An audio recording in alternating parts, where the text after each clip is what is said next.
dikkati na manifestation M24 bi de dëgg-dëgg moo gën a bari nit yi daan am ca Yewwi Askan Wi tribune yéene kaay naan maan mobilisation bi réussir nañ ko waa M24 def lu raw Yewwi Askan Wi lam doon def ci digg Ndakaaru fi mu ne nag acharnement gi nga xam ne teg nañ gën Ousmane Sonko F24 ne loolee lañ war a bàyyi moom tribune yéene kaay naan kon déet fi mu ne kay gars yi seen gën yëpp ña ngi ko teg ci Ousmane Sonko lii yéene kaay naan kon guerre ga yàq na mbir ma guerre boo xam ne am na diggante Ousmane Sonko ak Barthélémy Diaz taw la amoon diggante waa Pastef ak waa Taxawu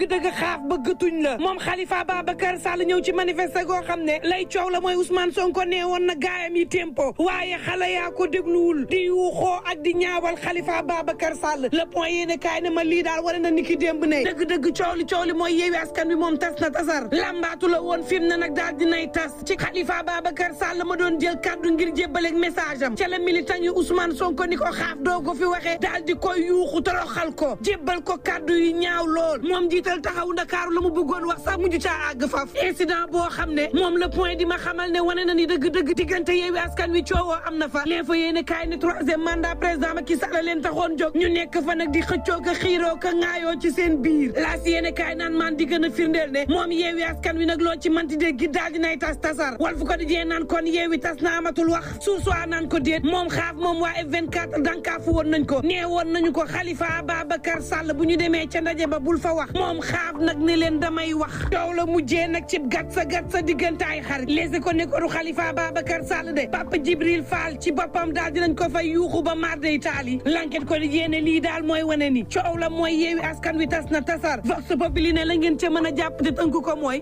mobilisation gu rëy am na ci Yewwi Askan Wi ni ki démb Déthié Fall nekk fa koo xam ni moo doon sowe tribune yéene kaay ne ko ña nga mobiliser lu am solo mobiliser lu raw la Yewwi Askan Wi daan mobiliser F24 la ñu bëggoon ca seen ndaje ba am na jébbale ay message taxaw tëcc ne président Macky Sall moom du fi doon candidat tey du fi doon candidat ëllëg moom Bougane Gueye Dany ne leen président Macky Sall nañ ko xamal leen mooy moom bokkul élection présidentielle yi ñëppay bokk sauf Macky prisonnier politique yi nañ leen bàyyi ñu génn te it Sall ngaari lam tooro na organiser ay élection yoo xam ne dana leer nañ ci kanamu askan wi élection yoo xam ne Bougane ne ko yow Sall doo bokk tribune nante acharnement nga xam ne ñi ngi koy def ci ndoddu Ousmane Sonko F24 nee na nag takkalu ko mooy daan ci opposé wu tribune yéene kaay naan man mobiliser nañ waaye ancien procureur Aliou Ndao la mu wax raglu na de nee na fi mu ne nag seen bébét moom moo di daal di jëli Ousmane Sonko jagatee dugal kaso laata atem baak Adji Sarr yéen kaay bi naan maan Sall daal fi mu ne mi ngi ciy tànk de lu mu nar en tout cas képp kuy militaire moom président Macky Sall nee na la sa retraite bi moom demal toog fii benn militaire du fi dem retraite Idrissa Seck ci Vox Populi naan la ma wax ak président Macky Sall leer na moom président Macky Sall daf ma xamal ni wóoragu ko ndax day nekk candidat am déet ci élection présidentielle 2024 yi te naan kon Idi bu dee bokk ma yàlla na yàlla may la ndam li naan kon Idi demal nga dajeeg askan wi naan Barthélémy Dias daf ne ko mën nañoo am waxtaan waaye tam juboo ci kaddu bu ñu sooboo ci dialogue bi Idrissa Seck nag ne looloo tax nag dañoo war a dialoguer l'observateur naan man Idrissa Seck daal yekk na keteme Ousmane Sonko daal di nag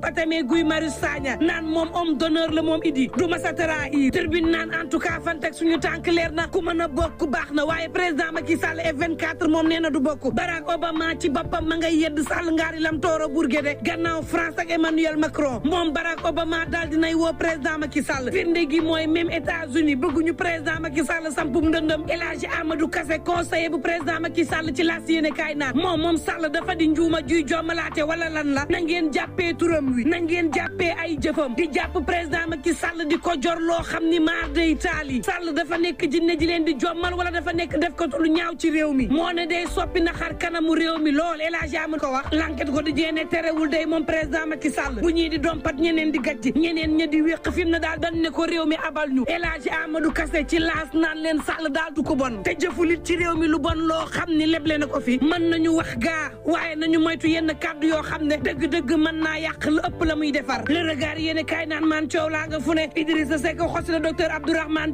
Abdourahmane Diouf ne ko man dialoguew ma te du ma traître Barthélémy Dias si leen fu yéene kaay naan l'heure est grave faaw ngeen xam ni Sénégal daal dëgg-dëgg l'heure est grave nañu waxtaan pencoo réew mi lépp loo xam ni jafe-jafe la ngeen daal di xool nees ko saafara ba réew mi daal di am jàmm source aane ma leen daal xamal naa la ko procureur bi woon Aliou Ndao daal dinay alerté xamle na ni ña ngay waajal loo xam ne ab ordonnance de prise de corps la boo xam ne mi ngi ci ordonnance de renvoi bi nga xam ne moo nekk ci coowal Adji Sarr li su ngeen xefee fi mu ne Ousmane Sonko dinañ ko jël goo xam ne coppet indi Ndakaaru la te bu ca jógee kaso lay daal di mujjee ak lu mën a am mbokk yi ñuy ñaan jàmm te yéen